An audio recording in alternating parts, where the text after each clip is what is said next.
Good afternoon, everybody. My name is Larry Schwartz, Secretary to Governor Cuomo. To my far left is Allison Gallus, the Communication Director for Governor Cuomo, and Gil Quinones, who's the CEO and President of the New York State Power Authority. And of course, to my immediate left is Governor Cuomo. Just as a quick update, just want to let everyone know that the state continues to deploy all of its assets throughout the downstate region in all the impacted areas from Hurricane Sandy. We have the National Guard continues to be out there on both Long Island as well as in Westchester, New York City, providing support services, distributing food. We're out there using our state assets to deliver the food that's also been contributed by our corporate partners, as well as construction material that has been donated by a number of corporations, getting it out into those areas around the affected communities that need it most to help with debris removal and other needs that have been identified working with our local OEM partners on Long Island, Westchester, Rockland, as well as New York City. And with that update, I'd like to turn it over to Governor Cuomo. Great. Thank you very much, Larry. And I'd also like to thank Gil Quinones for his great work at the New York Power Authority and Allison Gallus for her great work as Director of Communications. We're making steady progress, as we've discussed. We're not home yet. We have a long way to go. And just in terms of calibrating expectation, this is not going to be a short journey for these communities. It's not going to be a short journey for this state. You're talking about rebuilding thousands of homes. You're talking about building new homes. You don't build a new home that quickly. You're talking about restoring communities. There are businesses that were lost. Fabric of the community in many places has been torn and has to be reconstructed. So this is not going to be a short process. I think we will be the better for it at the end of the day, but it's going to be a long day, and we just have to be prepared for that. On gasoline, the supply chain continues to be repaired. The supply continues to increase. We have gone to a odd-even system, as you know, in New York City, Nassau, and Suffolk. There is no one situation when it comes to gas in the region. It's actually varied depending on where you are. It's a little different in Nassau and Suffolk, a little different in New York City. It's much different Westchester, Rockland, Orange. We did not have any rationing system in Westchester, Rockland, Orange. You don't have the same lines. You actually have the same supply issues in Westchester, Rockland, and Orange, but not the same lines. And in some ways, the long lines beget long lines. People see the long lines, they get anxious, they panic, they think they better get online to get the gas. Westchester, Rockland, Orange, you don't have the long lines, people are calmer, it actually makes the situation better. So we have no system in place for Westchester, Rockland, Orange. New York City, Nassau, and Suffolk, where there was a problem, Nassau and Suffolk more because the latest nor'easter aggravated the situation, knocked out more with power. We lost more gas stations that didn't have power. So we put in a system that is the same system in all areas. The system is synchronized. We didn't want people shopping from one county to the other, or going from New York City to Nassau, or from Nassau to Suffolk to try to shop at different stations. So we put the entire system, same system in place all across the board. Reports are that the lines are shorter by definition. And more than anything, one of the things we have to do is just get buyers to relax. And I hope these shorter lines help people relax, because we're now creating our own problem to a certain extent. And the anxiety and the panic is creating more demand. The A service is going to be restored on Rockaway Peninsula. It's going to be restored on Sunday morning. There will be a shuttle bus service for part of it, but that will be restored on Sunday morning. That's good news.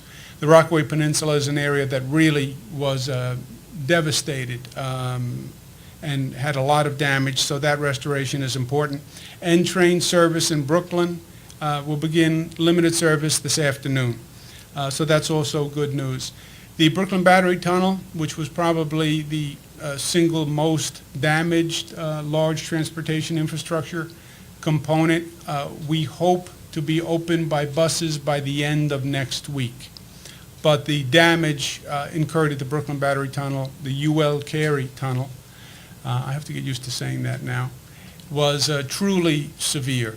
And many of you saw the pictures of the floor-to-ceiling water, so you can understand why it's taking as long as it has. Once again, I urge local governments to pick up the debris. I know there's a lot of debris. I know there's more debris coming as people are cleaning up their houses. It's very important that we get the debris off the roads and off the yards, and I truly would like their cooperation with that. It's the end of the week, and we've been using a lot of numbers and a lot of facts and a lot of figures. I just want to provide a little context for some of the discussion that we've had, and we will continue to have, because the context is important here. In terms of how many people have been affected, we don't have a definitive number right now. If you needed a proxy for a number, you would look to the number of people who have requested FEMA aid so far, and that's about 154,000 people have requested FEMA aid already. That number will go up. Many people have just not been in a position or organized to get it done yet, but 154,000 so far. When you look at the distribution of where those people are, it's actually interesting. You have about 88,000 in the New York City area. You look at the percentage of the population, you see in Richmond, Staten Island, 3% of the population has requested already money from FEMA. That's one of the highest percentages. 88,000 in New York City, 60,000 for Long Island. Nassau, 3.3% of the population in Nassau has already requested FEMA aid. So the largest percentage of population is Nassau, 1% in Suffolk. And then you see Rockland, Westchester, how it was much less of a factor. But when we talk about the number of people and where they are, I think that's instructive. We also talk about the power numbers. Today, we're pleased to report 96% of the people have had their power restored. That means 4% of the people outside of impacted areas do not have power. As I've said, the only number that matters to me is the 4%. And that 4 has to go to 3, has to go to 2, has to go to 1, has to go to 0, and I will not rest until that number is 0. It doesn't really matter to you that 96% of the people have their power on if you don't have your power on, right? There's only one number that counts for people, and that's their number. And until their house is on, their home is on, nothing matters, and we understand that. So the 96, we're pleased with the progress, but we have further to go. That leaves out what's been called the impacted areas. We've been talking about the impacted areas. The impacted areas are areas that were heavily flooded and have sustained so much damage that the companies, the utility companies, don't feel comfortable turning on the power until they have checked individual homes and individual buildings. Why? Because if you have a code problem in one of the homes or one of the buildings, you have a gas problem, a gas leak, you have an electrical problem, you turn on the power, you energize that house, you could actually create a fire, an explosion, etc. So these numbers that we've been talking about all week leave out the impacted communities. Impacted communities are about 100,000 people. The Long Island Power Authority National Grid services about 64,000 of those customers. Con Edison about 36,000 for about 100,000. And when you look at the communities, you can see it runs right along the coast, obviously. You have Staten Island, and then you go to Manhattan Beach, and it goes to Broad Channel, and it works its way right down the Nassau South Shore and the Suffolk South Shore. Hits Far Rockaway especially hard, hits Long Beach especially hard, goes into Suffolk, Mastic Beach, Lindenhurst. and you see the numbers all along the way. The total is about 100,000. So when we talk about the restorations, remember, you have communities of thousands of people that have not yet received power, and until you go building by building, you can't restore that community. And you have some people who have buildings and have homes that you cannot turn on the power until that building or home is significantly repaired or replaced. And those are going to be the most difficult situations to deal with. Also, I've been talking a lot about the utility companies and the utility companies' performance. What's interesting here is the performance among utility companies has varied. And if you look at when the utility companies had a total loss of power and how quickly they repaired those people in their district who they were responsible for, obviously, you have different rates of recovery. And some utility companies got the power back on faster than other utility companies. Orange in Rockland and Con Ed in Westchester were slower to restore power proportionately than LIPA, Con Ed New York City, or NYSEG. I've promised the people of this state accountability. One of the questions I want to know is why is there that kind of variance in performance? Why did some companies get the power on faster? Why did some companies get the power on slower? And that's what this graph shows. Also, you see that there's a variance in what percent of that utility company's customers actually experienced outages. So for Long Island Power Authority, 87% of their customer base lost power, close to 90%. Just think about that. That's basically all of Long Island. 90% of Long Island lost power. Con Edison, about 25% of their total population of customers lost power.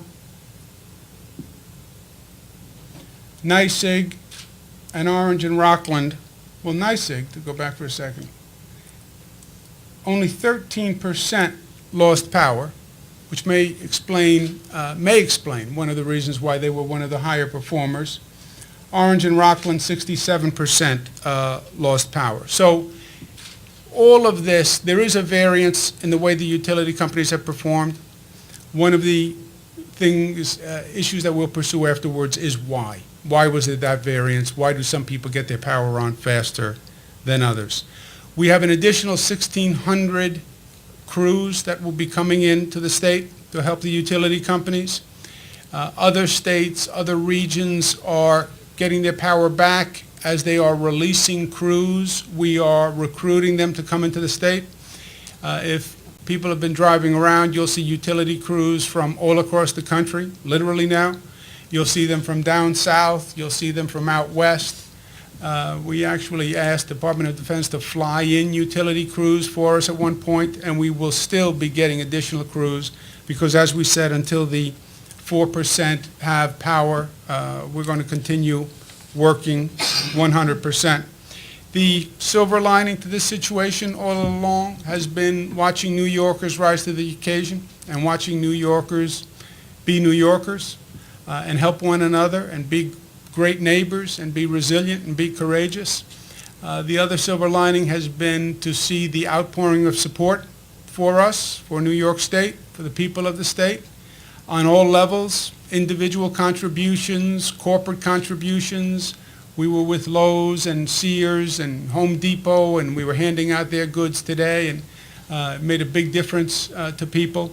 And that continues. And we're pleased to announce the launch of the Empire State Relief Fund, which will be a charity that will raise money that will be dedicated primarily to permanent housing solutions in the entire metropolitan region, all affected areas. The board of directors of that organization is Jane Rosenthal, James Simon, Richard Sirota, Ron Blaylock, and Bill Rudin, and I want to thank them for their help and their assistance.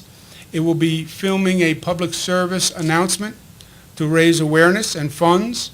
On the public service announcement will be Robert De Niro, Michael Fox, Whoopi Goldberg, and Al Pacino, so that's very exciting. And they'll join an all-star lineup of some of New York's biggest names in sports and entertainment who have already agreed to help raise money. I also want to thank ABC, CBS, Fox, NBC Universal, Time Warner Cable, Cablevision, and Google for their offer to run the PSA. So thank them all very much. And it is heartening for everyone to see this kind of outpouring of support. So we thank them. Questions? Governor, just wondering if you had an update on the housing situation. We had heard at one point there was even considering maybe using state-run facilities, for example, that might be underutilized. Manhattan Psychiatric comes to mind on Randall's Island. Has that been looked into, and is there any solution, I guess, to the housing needs of the police? Zach, we don't have any, the shelter situation is under control. Obviously, those facilities wouldn't be suitable for permanent housing. But we're working aggressively on permanent housing plans and expediting repairs, but not using state facilities for permanent housing, no. Can you address the press conference on Long Island today concerning calling in President Obama and the military, FEMA, and DOE? Were you consulted about that, and what do you think of that plan? Well, look, people are frustrated in Long Island, people are frustrated in Westchester, people are frustrated on Staten Island.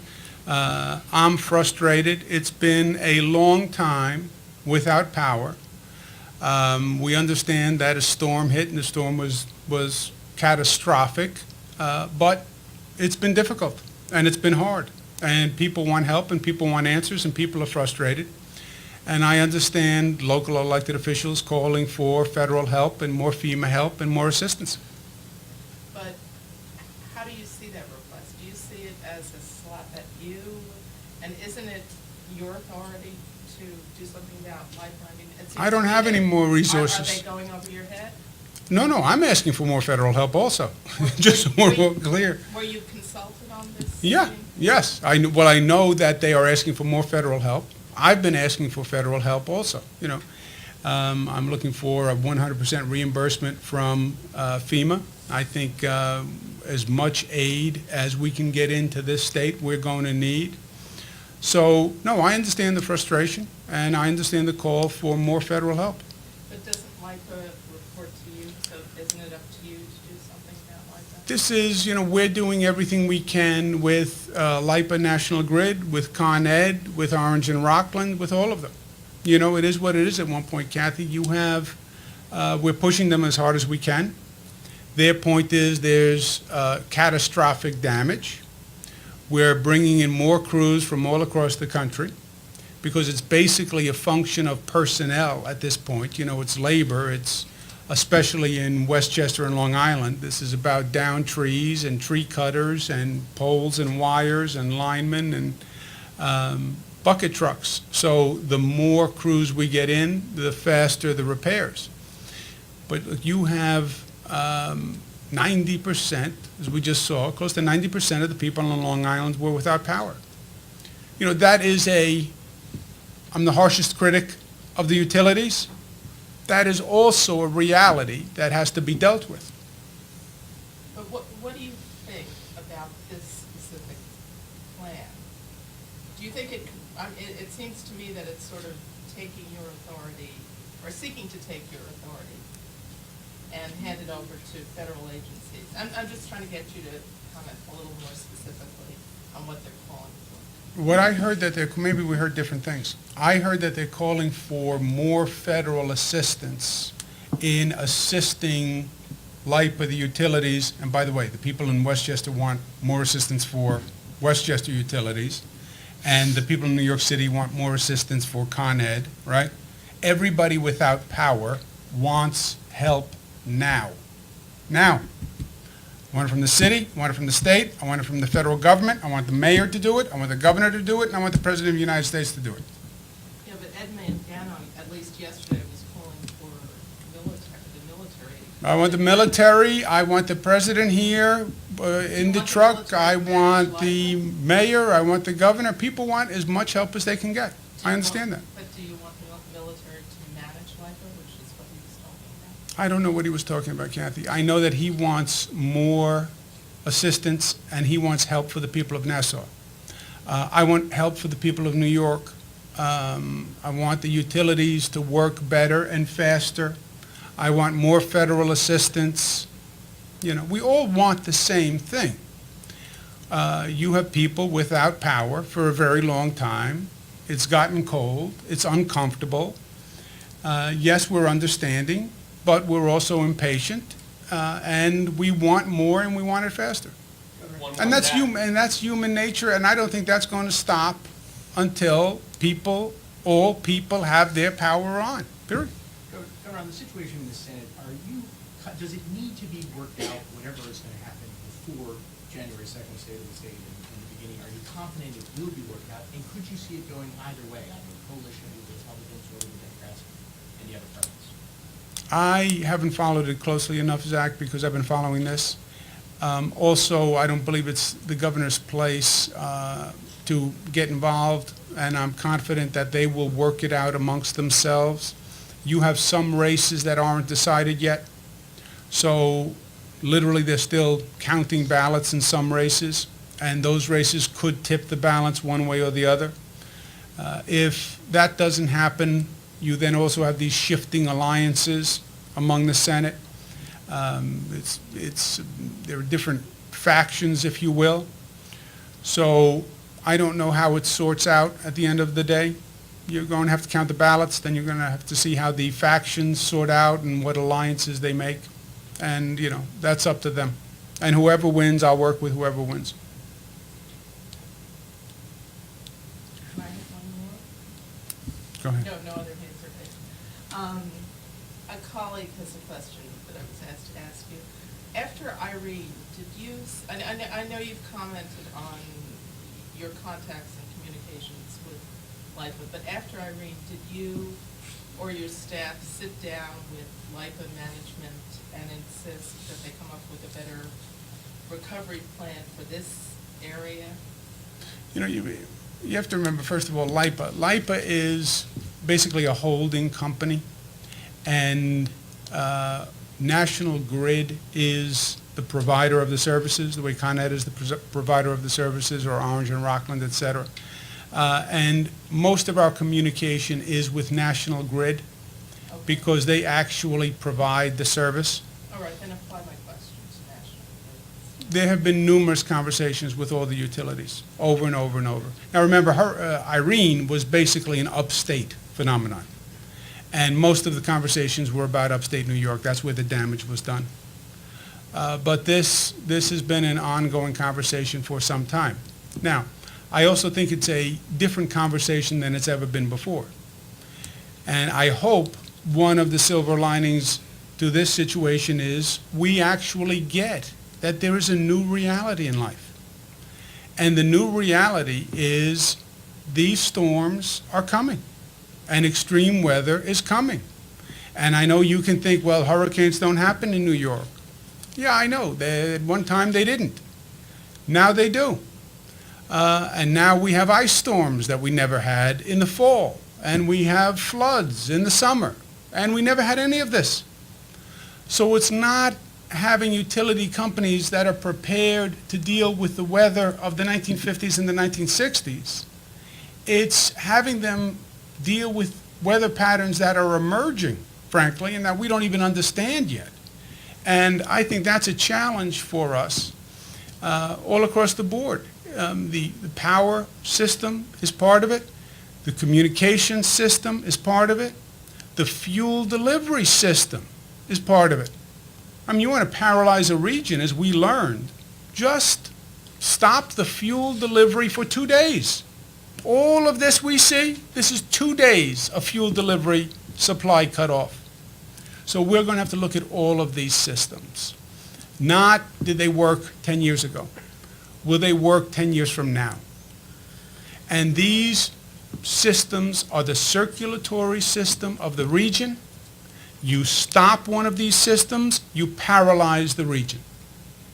Power, transportation, communication, fuel, you paralyze the region. And that's the new reality, and this will happen again, or something like this will happen again. And if we're smart, fool me once. If we're smart, we're ready for it.